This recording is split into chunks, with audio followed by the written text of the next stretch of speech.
Hello, everyone. So, as most of you know, I use the Learnaling curriculum. I love the curriculum, but the other thing that I love is that Jenny, the creator of this curriculum, is always trying to find ways to help us as tutors be more successful and make our lives just easier. And one thing that she recently added to do that is the level assessments. Anytime we get a new student, it's always kind of nerve-wracking trying to figure out, what level should I start them with? I don't want to pick something that's way too hard and then the student's discouraged on that first lesson. And I don't want it to be way too easy and then the student and the parents are going to be like, this is too easy. We need to find somebody else. You want to find that good middle ground of where you want to start that student in the curriculum. And that can be difficult when you don't know the student. You don't know anything about them yet. So she created an assessment that's going to help narrow it down. It might not be 100% the exact perfect spot, but it's going to give you that better idea of where that student should begin. So, first thing I suggest doing is getting some background information about that student. Asking what grade they're in, how old they are, how long they've been learning English at school, how long they've been learning English through another platform, if they've ever used another online platform with a native English speaker, because a lot of times at school, they're learning English from a Chinese speaker that's teaching them English, which is a lot different than learning English from a native English speaker. So I like to get as much information as I can before that first class. And then in that first class, I'm going to try to think about what 2 levels, because that's a pretty big range, what 2 levels do I think that student might be in? So I'm going to take those 2 levels and now I'm going to be able to narrow that down even more using the assessment. So let's say I think, well, based on the information I got from the mom, I think they're between a level 2 or a 3. So when I go to I could choose either level 2 or level 3, the same assessment's going to be in there. And I'm going to click on the level tests. Each level will have 2 assessments. It'll have the one with that current level and the level before it, and then one with that current level and the level after it. Of course, level 1 is the first level, so that'll only have one, lesson 1 and 2, level 1 and 2, and level 5 is the last level in this curriculum, so that one only have an assessment for levels 4, 5. So here I have a level 1, 2, and a level 2, 3. Since I think they might be somewhere level 2 or level 3, I'm going to choose the level 2 and 3 level test. So when I click on this, the first thing that you should do is check out the instructions and scoring. So here is where you're going to see how to use this assessment. I'm not going to go through everything in here, but it's going to give you a general idea of how to use the assessment. And I'm going to walk you through with an actual assessment here in a second. So as you go through all the pages, you're going to find a stopping point of where it starts to get too difficult for your student. So it's going to start at level 2, and then it's going to go to level 3 in each section. So you have a section for like vocabulary, section for grammar, section for sentences, and each section has a level 2 and a level 3. And then once you decide it gets too difficult, where the student knows less than 60 to 70% of the words, then you're going to stop. You don't need to keep going because it's just going to get way too difficult. You're going to stop, and then you go to the next section. And there's also a scoring sheet. So you're going to see, are they in 2A, which would be the first half of level 2, 2B, the second half of level 2, 3A, the first half of level 3, or 3B, the second half of level 3. And keep in mind right now, she doesn't have all of the units complete for each level. So if you start them in a 2B, 3B, etc., there's not going to be all the units complete. But she is getting very, very close now to getting all of these levels completed through all 8 units. So here is my score sheet. And for this, you can either print the score sheet and you can just jot notes during class, or you can go to File, make a copy, and then save a copy to your drive, your personal Google Drive. And now, when I click on the score sheet, I can actually type. So if you want to keep it on your computer and type while you're doing the assessment with the student, you can do it that way. Keep that saved. That way you can go back to it later. So I have my copy saved. Now I'm going to pretend like I am giving a student the assessment. So here is my assessment, starting with a warm-up just to introduce yourself, get the student to introduce them, and this is also a part of the assessment too. How is the student able to introduce themselves? Another warm-up, and then the first section in this assessment is words. So here, I just want to see what the student knows. So I would just ask the student to tell me what they see. You can maybe circle each one or let the student just tell you what they see in the pictures. And keep in mind, they might not know exactly what you are looking for. Like this banana on a table. They might just say banana, table. Or a more advanced student might say the banana is on the table. So those are those little notes that you can jot down to say exactly what the student was able to tell you. And this one actually has words 1. So this is actually a level 1 page.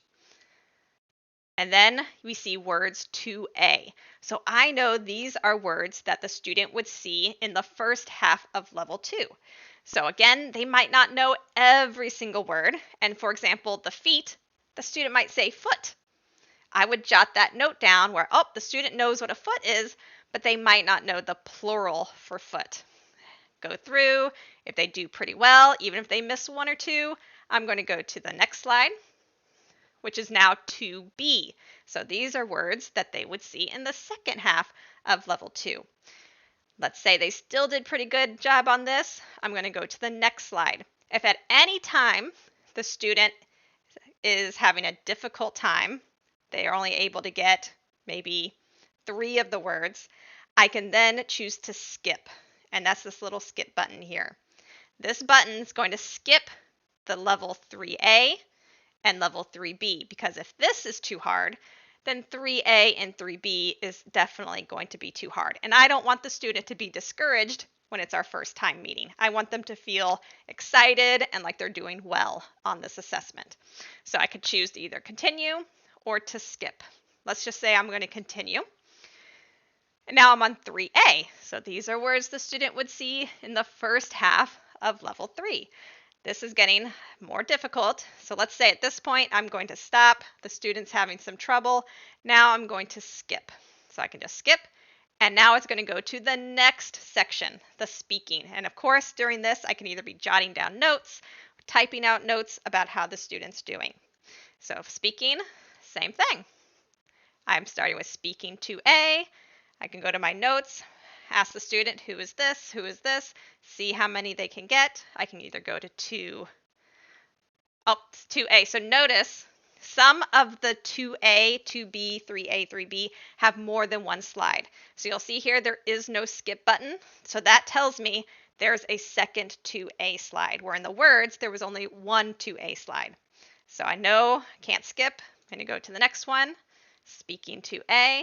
I can ask the student the question. Let's say they say the answer, but they don't really form it in the exact perfect sentence. I could either choose to skip, or I could say, well, let me see how they do in 2B. Give them a chance. Ask them the question, see how they do. And let's say, oh, this is a little tough, but there's no skip button. So I know there's a 2B again. Go to the next 2B. Where is the cat? See how many prepositions they know. And then I could choose to continue to 3A, or I can skip. And I'm going to skip. Next is reading. This is just a reading 1. This should be easy for the student because it's a 2-3 assessment. See quickly. You can ask them either just to say the letters or maybe the letter sounds. Then I go to 2A, where we do some blending practice. This is where I'd really be paying attention to like those long vowel sounds. Let's say the student only got the short vowel words. I'm going to jot that down in my notes. I can go to the next one. This is a short reading selection. Let's say, oh, that was really difficult for them. I'm going to skip. Next is grammar and math. Go through 2A. There's no skip button, so I know there's a second 2A page. See how well they know their numbers. This is a grammar 2A. This is checking to see how they are with their verb conjugation. Again, I can continue to 2B. And this one has a skip, so I know there's only one slide here. I'm going to skip. and I'm at the end now. So now this is where you really have to look at what they did in each of those sections. So you might have a student that, let me minimize this. So you might have a student that did really well in the words, but they had a hard time with the sentences, or they had a hard time with the grammar. My rule of thumb is to look more at the sentences and the grammar, because my theory is I don't care if they know every single word, every vocabulary word. It doesn't really help if they can't use those words in sentences. So I tend to start by looking at the level for their grammar and speaking. Most of the time, their vocabulary level is going to be higher and their grammar speaking is going to be lower. That's just from my experience, what I see with my students. So I'm going to start them where they should be based on their grammar and speaking score. And then I always tell the parents, I give them kind of feedback about how they did. I might say they did awesome with the vocabulary, but I really want to work on using complete sentences to talk about the vocabulary and use correct grammar. Because if they are excellent with the vocabulary, I can spend a lot more time on mastering complete sentences and using correct grammar. So hopefully this assessment that Jenny has created will help everyone when they have new students and really give you a better idea of where to start. So again, looking at the testing, so let's say my words, they scored 2B with words, but they were 2A with speaking. Let's say they were 2B with reading, but grammar, they were a 2A. I would definitely start the student at a 2A. And again, let's say you get into 2A and they're doing really, really well. You can always move them up. I think it's always easier to move them up. That makes them feel like, oh, I'm doing excellent. I'm doing awesome. But when you move them down, that can make them feel a little bit more discouraged and like they're not doing well. So I always prefer to start them a little lower and move them up if needed.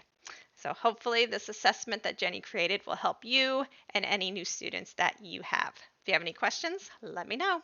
Bye, everyone.